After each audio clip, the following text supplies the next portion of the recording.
Hey everyone, welcome back to the channel. In today's tutorial, I'm going to walk you through how to give your post that extra pop by adding a background image or a custom background color in Canva. By the end of this video, you'll know exactly how to transform a plain post into something eye-catching and professional, perfect for everything from social media graphics to presentations. Let's jump right in. So here I've got a post open in Canva with no background, just a blank canvas. It doesn't really stand out yet, right? To add some visual interest, the first thing you want to do is head over to the left-hand sidebar and click on Elements. This is the section where Canva stores all sorts of design assets, so take your time here. In the search bar at the top, type in background. You'll see tons of results, anything from gradients and textures to fun patterns and abstract designs. Think about what vibe you want your post to give off.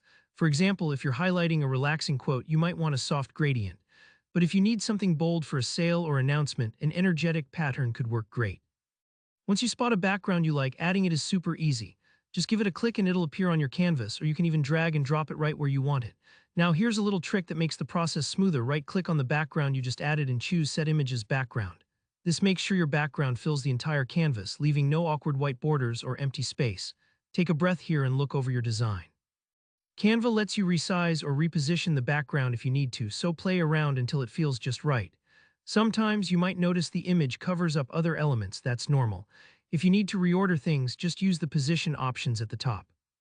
Now you might change your mind and decide that a solid color fits your post better than an image, and that's totally fine.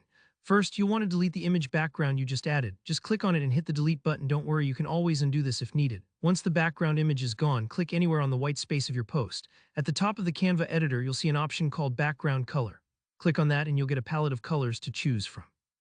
You can pick one of Canva's standard colors, or if you have a specific brand color in mind, you can use the color picker or enter a custom hex code.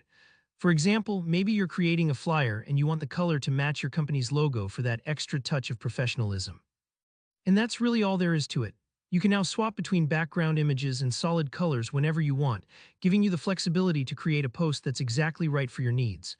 Try out different options and see what looks best. You'll be amazed at how much the right background can transform your design. If you found this tutorial helpful, don't forget to give it a thumbs up and let me know in the comments if you have any questions or if there are other Canva tricks you want to learn. And of course, make sure to subscribe so you don't miss any of my upcoming design tutorials. Thanks so much for watching and happy designing.